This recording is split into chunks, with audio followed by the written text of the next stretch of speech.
Tinubu government faults Christian clerics who testified before US Congress on religious persecution in Nigeria.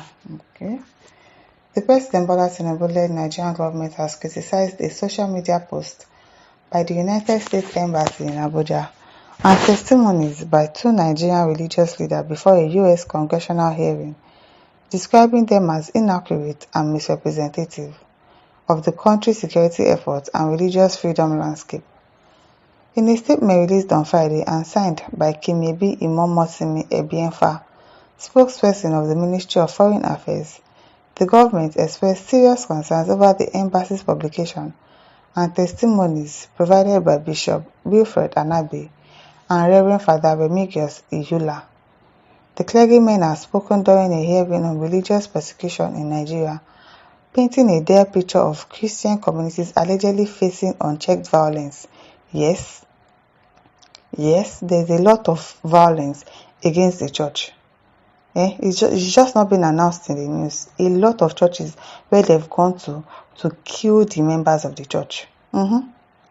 Yes, unchecked violence. It is going on, yes. The statement read, the Ministry of Foreign Affairs observed with concern a recent social media publication by the United States Embassy, Abuja, regarding the security situation in Nigeria and the testimonies provided by Bishop Wilfred Anabe and Reverend Father Remigius Iyula on the unfortunate alleged threats that have arisen as a result of their testimonies at the U.S. Congressional hearing on religious persecution in Nigeria. While affirming the constitutional right of the religious leaders to express their views, the ministry emphasized that their testimonies amounted to a misrepresentation of the complex realities of Nigeria's security challenges. I beg. Misrepresentation. How? They did not lie. They did not go there to lie. They are saying the obvious facts. Though their testimonies misrepresent facts and oversimplify a deeply complex national challenge, the religious leaders are entitled to their opinions, freedom of expression, and association as enshrined in Nigeria's constitution, the ministry stated. The government also pushed back against claims that it had allowed religious violence to escalate unchecked. Everything people will be denying it, but it's the truth, calling such accusations both inaccurate and unfair. According to the ministry, the government has consistently taken decisive actions, which actions have they taken? What actions have they taken? Including deploying security forces to areas affected by communal violence. They lie. Engaging in peace-building efforts between farmers and herders. Since when? Since when has it been engaging in peace-building efforts? People are just liars. I don't know who people are deceiving. Strengthening intelligence operations to track down criminal elements, and implementing policies to address root causes, including land use reforms and economic development initiatives. It is important to state that while challenges remain, it is incorrect to suggest that the Nigerian government has been inactive or indifferent, the statement continued. The reality is that Nigeria is fighting multiple security threats, including banditry, terrorism, and organized crime, all of which affect different communities, irrespective of religion. In a firm rebuttal of any suggestion of religious bias or persecution, the government rejected the narrative presented during the U.S. congressional hearing, particularly the characterization of the violence as an Islamist extermination of Christians.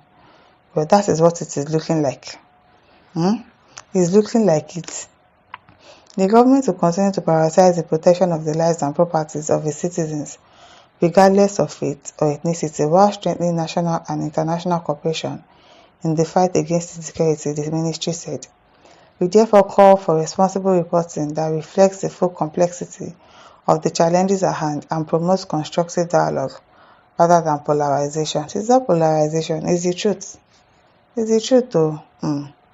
Obong says there are some parts in the north that Christians cannot freely worship their God nor preach the good news of Jesus. Yes, no, a lot of places. Garba Emmanuel says Bishop Kuka revealed things during Buhari's regime. There was no arrest discussion upon him. The same liberty and freedom should be given to Bishop Anabi of Makurdi Diocese. Exactly. Let them talk. A lot is going on. They are killing Christians. Don't act as if it's not happening. It is happening. It is happening. John Harris says, I wish we all have the opportunity to testify in the US Congress and the United Nations organization. I will testify or waiting no good. Exactly. People will testify. A lot of things going on that is not being reported in the news. A lot. Thank God for social media and Twitter that we hear all these kind of things that happen. If not, these people will bury a lot of information. You will not hear anything about it. You will not hear anything about it. It is well. David Runana says, I'm sure there is enough evidence to back this up. Just show them newspaper headlines. I'm sure the recent attacks on Plateau and Benue made the headlines. It is well. Onyibe says, Nigerian government are blaming the citizens like 5 and 6. Don't be smarting. Be smarting. It is well. Bonnie Ebe says, a president who doesn't seem to be doing anything about insecurities in Nigeria. It's such a pity. He's not doing anything about insecurity. Those are the places in the Plateau, Borno, all of those places, all the killings that happened in Plateau last week. Did you hear the president say anything about it? No. But he came to condemn the killing of the Northerners that happened in Uromi in Edo State. But the killing of people in Plateau, in Borno, in Maiduguri, in all of those places, he never complained about it. Nobody said anything about it. Why have you not declared state of emergency in Plateau State? Why have you not declared state of emergency in Borno State? So what's the criteria of calling for a state of emergency? That you called for state of emergency in Rivers State. What has happened in Rivers State that warranted a state of emergency that cannot warrant a state of emergency in places like Borno, Plateau, Benue? Things are happening, but they are hiding it. They want to bury everything under the rug. They think we don't know. I beg. Let's hear what. Immortal says, Tinubu government should shut up. We can't all be silent. Exactly. We cannot. Everybody cannot be silent though. What's happen? Clement Ago says, I beg, shey na lie the Christian religious tell. No be lie o. It's the obvious truth. It's the truth. AGK says, with the situation of the country, evidence dey o. Yes, evidence dey. A lot of evidences. They just want to let everything die down. It is well. Francis Ekpeyon says, Southern Kaduna, Benue, Plateau, kidnapped and killings of bishops, reverends, attack on churches are all evidence of jihadist and Sharia, not to mention the Muslim ticket. Exactly. The bishops, they did not lie. Chester Phillips says, the reverend was right. Do you know how many of my people have been killed by Fulani terrorists in my village of Plateau, especially in Vigwe chiefdom of Basa? A lot. A lot. People will come and talk, they'll say they are lying. It's misrepresentation. How is it misrepresentation? It's the truth.